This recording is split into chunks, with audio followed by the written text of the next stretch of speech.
Seringkali orang itu lupa bahwa sesungguhnya setiap orang itu punya aibnya masing-masing. Jadi ketika saya menceritakan keburukan atau aib orang lain, pada saat yang sama sesungguhnya orang lain juga menceritakan keburukan dan aib saya. Seperti itu.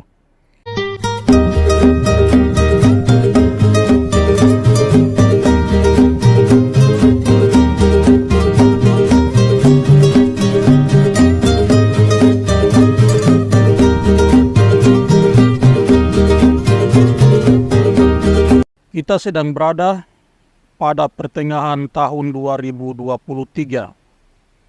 Artinya kita di negara Republik Indonesia sedang berada dalam proses persiapan pelaksanaan pemilu pada tahun 2024.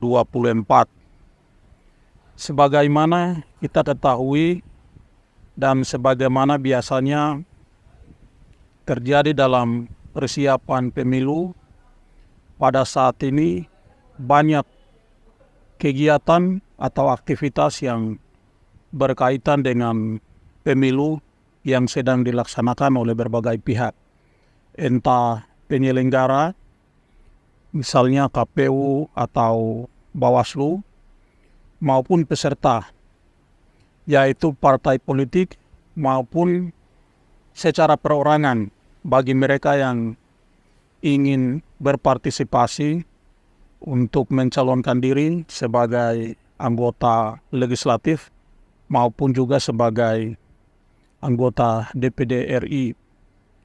Khusus untuk Papua, termasuk juga persiapan pencalonan atau sedang dilakukan pemilihan anggota Majelis Rakyat Papua.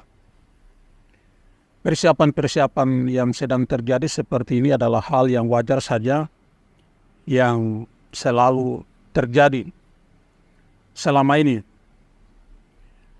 Tetapi ada satu hal yang saya kira menjadi hal yang unik, sekalipun hal ini sebenarnya tidak boleh terjadi dalam proses berdemokrasi, tetapi faktanya selama ini terjadi dan seolah-olah menjadi semacam budaya politik di negara Republik Indonesia, bahkan sudah menjadi semacam budaya politik di seluruh dunia,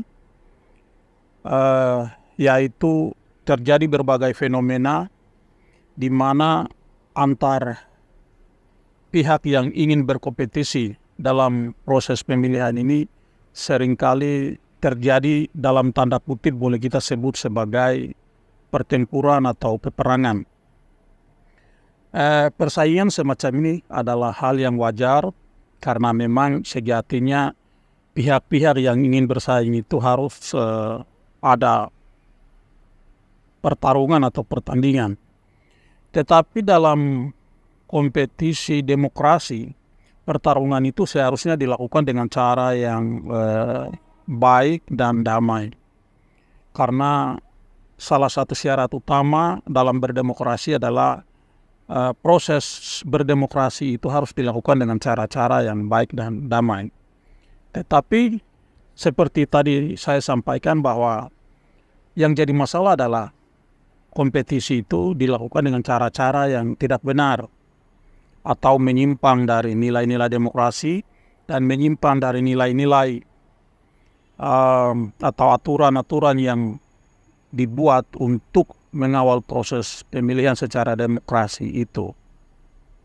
Misalnya begini, kalau kita perhatikan selama ini yang terjadi di Indonesia dan saat ini sedang terjadi adalah ketika seseorang atau sekelompok orang mencalonkan diri untuk merebut dan mempertahankan jabatan tertentu, yang terjadi adalah persaingan yang tidak sehat.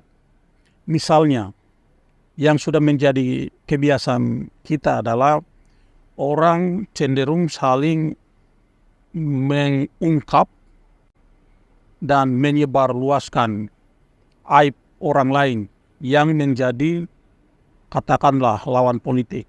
Misalnya, yang dibahas adalah masalah pribadinya, masalah keluarganya, kemudian masalah-masalah lain yang pada intinya adalah bisa menyudutkan atau bisa menjadikan lawan kita sebagai orang yang tidak layak untuk didukung dan dipilih dalam proses pemilihan itu. Seringkali orang itu lupa bahwa sesungguhnya setiap orang itu punya aibnya masing-masing. Jadi ketika saya menceritakan keburukan atau aib orang lain, pada saat yang sama sesungguhnya orang lain juga menceritakan keburukan dan aib saya. Seperti itu. Nah, hal ini kadang-kadang dianggap sebuah strategi yang jitu untuk bisa menjatuhkan orang yang menjadi lawan kita, sekaligus untuk mengangkat pamor kita, atau dengan kata lain, kita ingin menghancurkan orang lain, dan pada saat yang sama kita juga ingin menyelamatkan diri kita. Yang menjadi pertanyaan adalah apakah cara-cara seperti ini adalah cara yang paling jitu atau cara yang paling baik untuk bisa menghambat orang lain dan untuk bisa mengangkat kita agar kita bisa menjadi pemenang dalam kompetisi seperti ini. Boleh jadi hal ini bisa mendatangkan keuntungan elektoral untuk bisa mendatangkan atau menambah suara dalam proses pemilihan nanti, tetapi juga jangan salah bahwa masyarakat kita sekarang bukan masyarakat yang buta dalam berpolitik. Hal semacam ini sudah dianggap hal yang lumrah. Dan ini menjadi jualan yang sesungguhnya sudah tidak laku. Karena itu yang harus dilakukan ke depan adalah sesungguhnya para pihak yang ingin berkompetisi atau orang-orang yang ingin mencalonkan diri dalam pemilu nanti sebagai anggota legislatif maupun dalam pilkada nanti, termasuk juga dalam pilpres nanti, yang seharusnya dilakukan adalah kita menyampaikan visi, misi, dan program kita, yaitu apa yang akan kita buat ketika kita didukung, dipilih, kemudian diangkat menjadi pemimpin. Jadi ini yang orang sebut sebagai pertarungan ide atau gagasan atau cita-cita. Itu yang harus kita jual kepada masyarakat. Sehingga masyarakat itu kemudian punya pilihan apa yang kira-kira menurut masyarakat cocok, baik, dan ide apa yang baik dan cocok agar itu menjadi patokan bagi masyarakat atau pemilih untuk bisa menentukan pilihan kepada calon tertentu. Karena itu kita harus mendorong supaya semua pihak yang ingin berkompetisi untuk melakukan pertarungan ide, pertarungan gagasan. Dan hal ini yang sesungguhnya kita butuhkan dalam proses berdemokrasi ke depan, karena ide atau gagasan itulah yang akan kita jadikan semacam dasar atau pijakan untuk kita bisa membangun hidup kita ke depan, untuk bisa membangun bangsa kita ke depan menjadi kehidupan dan bangsa yang lebih baik.